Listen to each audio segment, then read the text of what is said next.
हरे कृष्णा, राधे राधे। तो फ्रेंड्स, माघ का महीना शुरू हो चुका है और माघ मास में हमें पूजा किस प्रकार करनी है, लड्डू गोपाल की सेवा पूजा कैसे करनी है, किस मंत्र का जाप करना है, क्या दान करना है और माघ के महीने में हमें क्या चीज़ें नहीं खानी है, संपूर्ण जानकारी देंगे। तो फ्रेंड्स, माघ मास में कल्पवास किया जाता है पूरे 1 महीने के लिए, जो कि नदी के तट पे किसी भी पवित्र नदी के किनारे कुटिया बनाकर रहा जाता है। तो देखिए, आजकल सभी के लिए ये पॉसिबल नहीं है, ये तो संत महंत हुए या कोई बुज़ुर्ग लोग हुए वो ही कर सकते हैं। हम लोग क्योंकि गृहस्थी जन हैं तो कल्पवास करना हमारे लिए आसान नहीं होगा। तो आप चाहें तो माघ स्नान अपने घर में ही कर सकते हैं। पानी में गंगाजल और तिल डाल के आप स्नान करें। और फ्रेंड्स, इस महीने में ना तिल का विशेष महत्व होता है। तो पानी में तिल डाल के आपको तो स्नान करना ही है, साथ ही अपने ईष्ट, चाहे आप शिवलिंग पर जल चढ़ाते हो, चाहे लड्डू गोपाल की सेवा करते हो, चाहे शालिग्राम जी की, आप उन्हें तिल मिश्रित जल से स्नान जरूर कराएं। ऐसा करने से आपके घर का पितृदोष तो दूर होता ही है, साथ ही प्रभु की कृपा भी मिलती है। और कहते हैं माघ के महीने में अगर आप किसी ब्राह्मण को तिल और गुड़ का दान करते हैं तो इससे आपको कभी भी नरक नहीं भोगना पड़ता है। इतनी ज़्यादा महिमा कही गई है तिल की। तो माघ मास में वैसे तो देखिए, श्री कृष्ण भगवान विष्णु भगवान का ही पूजन किया जाता है। विष्णु भगवान जी का बेहद प्रिय महीना है ये माघ का। जैसे कार्तिक मास में हम लोग नियम करते हैं, पूजा पाठ करते हैं, बिल्कुल उसी प्रकार आपको माघ मास में भगवान विष्णु जी या लड्डू गोपाल जी की पूजा करनी है। और अगर आप आर्थिक तंगी से जूझ रहे हैं तो आप लक्ष्मी नारायण भगवान की साथ में पूजा करें। राधा कृष्ण हैं तो आप उनकी पूजा करें, ठीक है। तो कहते हैं अगर हम पूरे महीने किसी पवित्र नदी के तट पर रह के स्नान नहीं कर सकते, नियम नहीं कर सकते, तो भी माघ के महीने में कोई भी एक दिन आप चुन लें, आप गंगा स्नान उस दिन जरूर से करें। अगर आप ब्रह्म मुहूर्त में नहीं कर सकते तो फिर आप जल्दी से जल्दी, जितना सुबह हो सके उतनी सुबह आपको स्नान करना चाहिए।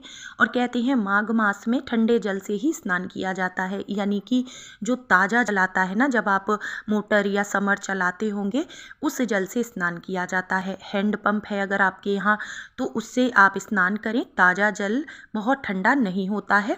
और देखिए, जो लोग बीमार रहते हैं, जो किसी भी शारीरिक स्वास्थ्य जिनका अच्छा नहीं है, तो फिर आप हल्के गर्म पानी से ही स्नान करें। और माघ मास में हाथ सेकने की मनाही होती है, यानी जैसे हम आग जला के या हीटर जला के हम अपने को गर्म करते हैं ना, तो वो कार्य हमें नहीं करना चाहिए। और अब देखिए, हम यहाँ पे लड्डू गोपाल को भोग लगा रहे हैं। तो तिल गुड़ से बनी मिठाई का भोग हो गया, दूध है, फल है। सुबह की सेवा में आप लड्डू गोपाल जी को ये भोग लगा सकते हैं। दिन में आप फिर जो भी सात्विक भोजन बनाएंगे उसका भोग लगाएं। तुलसी दल आपको जरूर से चढ़ाना है। कहते हैं माघ मास में एक तुलसी दल अगर आप प्रभु को अर्पित करते हैं, इससे आपको 1000 गुना पुण्य की प्राप्ति होती है। इसके अलावा आप श्री विष्णु चालीसा, विष्णु सहस्त्र नाम या फिर भगवद गीता, ये आप पाठ करने का नियम ले पूरे महीने। और संध्या के समय लक्ष्मी पूजा का नियम बनाएं। माघ मास में लक्ष्मी पूजा करना भी बड़ा फलदायी होता है। इसके बाद देखिए, हमने भगवान की आरती कर दी है। आरती को आप पूरे घर में घुमाएं, भगवान को आरती दें, पूजा में रही कमियों के लिए क्षमा याचना करें। इसके बाद देखिए, हम सभी लोग नाम जाप जरूर करते हैं, चाहे बिना माला के करें या माला से। अगर आप माघ मास में तुलसी जी के पास बैठ के भगवान विष्णु जी के किसी भी मंत्र का या किसी भी नाम का जाप करते हैं तो ऐसा करना बहुत अच्छा होता है। और इसके अलावा पीपल वृक्ष के नीचे या फिर किसी शिवालय में, किसी लक्ष्मी नारायण के मंदिर में आप जाप करते हैं या किसी नदी के तट पे अगर आप जाप करते हैं तो इसका फल आपको 10 गुना ज़्यादा होकर मिलता है। लेकिन देखिए, महिलाओं के लिए हर रोज़ वहाँ तक जाना संभव ही नहीं है। तो आप घर में ही अपनी तुलसी जी के पास बैठ के अपने गुरु मंत्र का या फिर भगवान विष्णु जी के मंत्र का जाप कर सकते हैं। इसके अलावा फ्रेंड्स, माघ मास में तिलों से हवन करना बहुत अच्छा होता है। तो आप हवन सामग्री में काले तिल, गुड़, जौ, अक्षत, ये चीज़ें मिला के रखें। और रोज़ आप चाहे 5, 7, 11 आहुति दें भगवान विष्णु जी के नाम की, लेकिन आप हवन ज़रूर करें और लड्डू गोपाल जी के सामने करें। इससे उन्हें गर्माहट भी मिलेगी।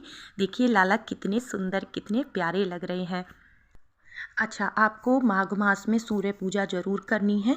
सूर्य भगवान को आप काले या सफ़ेद तिल डाल करके शुद्ध साफ जल में आप उन्हें अर्घ ज़रूर से दें। जल में आप रोली, अक्षत, कुमकुम ये भी डाल सकते हैं, थोड़ा सा गुड़ आप डाल सकते हैं। कुछ ना हो तो केवल सादा जल में आप थोड़े से तिल डाल के अर्घ दें। और अगर आप पितृदोष से परेशान हैं तो काले तिल का ज़्यादा से ज़्यादा उपयोग करें। तो फ्रेंड्स, माघ मास में जैसे भी आपसे जो भी नियम हो सके वो आप ज़रूर से करना। ये बहुत ही पवित्र महीना है, इसे व्यर्थ में मत जाने देना।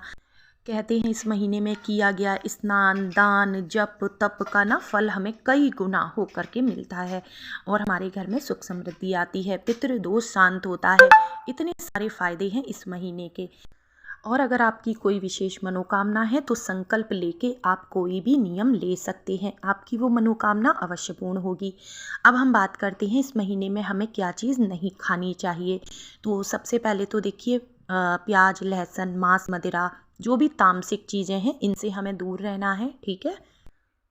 और इसके अलावा मसूर की दाल, बैंगन, गाजर, हींग नहीं खानी है और मूली नहीं खानी है। कहते हैं मूली इस महीने में खाना यानी कि मदिरा पान करने के बराबर माना गया है, तो मूली आपको भूल कर भी नहीं खानी है, ठीक है। तो फ्रेंड्स, ये मेरा बेटा है और मुझसे पूछ रहा है कि मम्मा मेरे लिए क्या क्या नियम है, मुझे क्या करना है। तो मैंने कहा तुम्हें ये सारे नियम करने हैं, तो बस घबरा के भाग गया। तो फ्रेंड्स, इस महीने में अगर आप स्नान का नियम नहीं ले सकते ना, तो पूरे महीने आप दान का नियम ले लें। यानी कोई भी थोड़ी बहुत चीज़ आप रोज़ दान करेंगे। कभी किसी को पैसे दान कर दिए, कभी किसी को गर्म वस्त्र, अन्न, फल, फ्रूट, जो भी आपकी सामर्थ्य हो। और आप पूरे महीने ब्रह्मचर्य पालन का नियम ले सकते हैं, पृथ्वी शयन का आप नियम ले सकते हैं। अच्छा, जो लोग भी माघ मास का व्रत करेंगे पूरे 1 महीने का, वो संध्या के समय एक समय नमक का भोजन कर सकते हैं और दिन में आप फल फ्रूट, दूध, चाय ले सकते हैं, ठीक है। इसके अलावा किसी ज़रूरतमंद की मदद करना, गाय को रोटी देना, पक्षियों को दाना डालना, ये सब कार्य आपको ज़रूर करने हैं। और जैसे कि हमने बताया ना आपको कि इस महीने में कोई भी कार्य आप करेंगे तो उसका 100 गुना फल होके आपको प्राप्त होगा। तो किसी से भी लड़ाई झगड़ा नहीं करना, किसी भक्त की या किसी गुरु की निंदा आपको भूल कर भी नहीं करनी है। बड़ों को कोई भी अपशब्द नहीं कहना है, ठीक है, जिसकी वजह से आपके जीवन में रुकावटें आएँ, ठीक है। कुछ भी किसी को गलत नहीं कहना, किसी की निंदा चुगली नहीं करनी है। ज़्यादा से ज़्यादा आप प्रभु की सेवा में, भगवान के नाम जाप में रहें। अपने घर गृहस्थी के काम करते करते आप नाम जाप करें, भजन गाएं, ठीक है, और मन को शुद्ध रखें। तो फ्रेंड्स, आज की वीडियो में जो भी जानकारी आपको दी है, आई होप आपको पसंद आई होगी।